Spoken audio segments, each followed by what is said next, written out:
As a business owner, what happens when demand from your customers exceeds your supply? Is it riskier to add capacity, whether that's people or equipment, or actually is it riskier to not add those people and or equipment?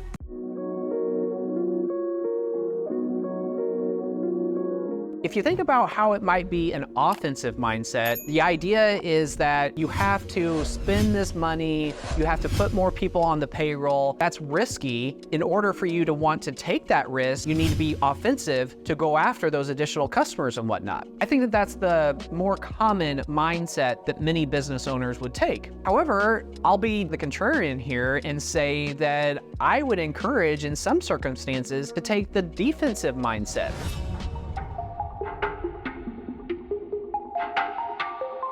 So you have some customers or potential customers that want to buy your products or services. If you don't have the capacity today, you're going to force them to take their business elsewhere. I don't want to send prospective customers to my competitors. Not only does it decrease the likelihood that I'll be able to win them back, but my competitors might have a unique feature or this or that, and they might want to shift other business to them. And so end result is that I might want to add capacity to defend against the situation of my potential customers using my competitors.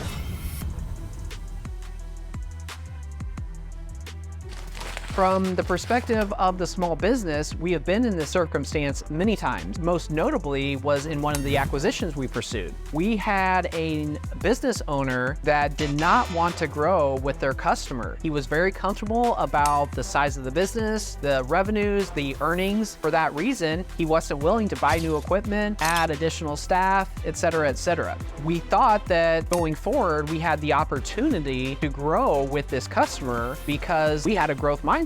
A few months post-close, what we realized is that the customer was actually on the verge of leaving this company entirely because they had not been keeping up with them for such a long time. It turned out that we had a lot of work to do in order to make sure that we were able to maintain this customer. What I will tell you is that we secured the relationship, and it's going to be a growing relationship and a very solid one. This is a great example of how I would have suggested, or it would have been beneficial to that owner to take a defensive mindset when thinking about whether or not he should grow with his customers.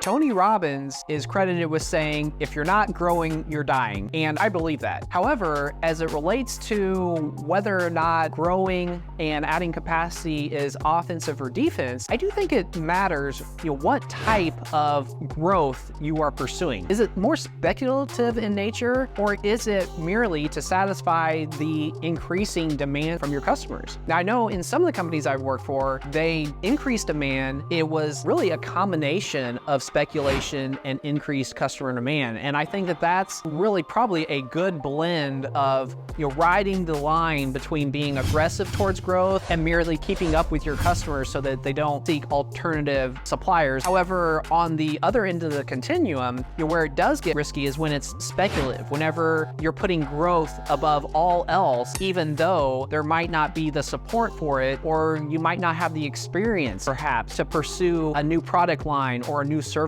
line.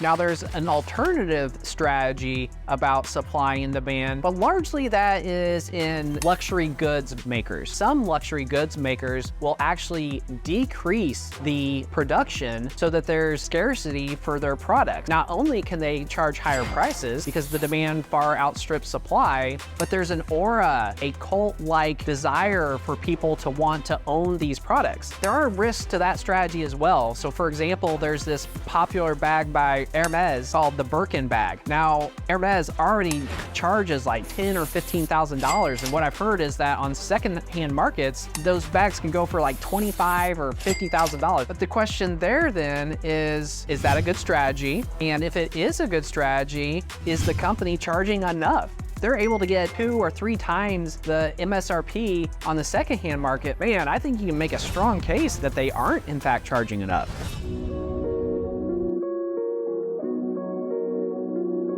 I know it's a great spot to be in whenever the demand from your customers or potential customers exceeds your supply. However, my question for you is, what's your typical style? Are you going to think of the fact that adding people and or equipment is risky because you're being aggressive in your pursuit of growth? Or is your natural style to take a defensive mindset and think, if I don't meet the demand of these customers, they're going to go elsewhere, and that's a risk to my business?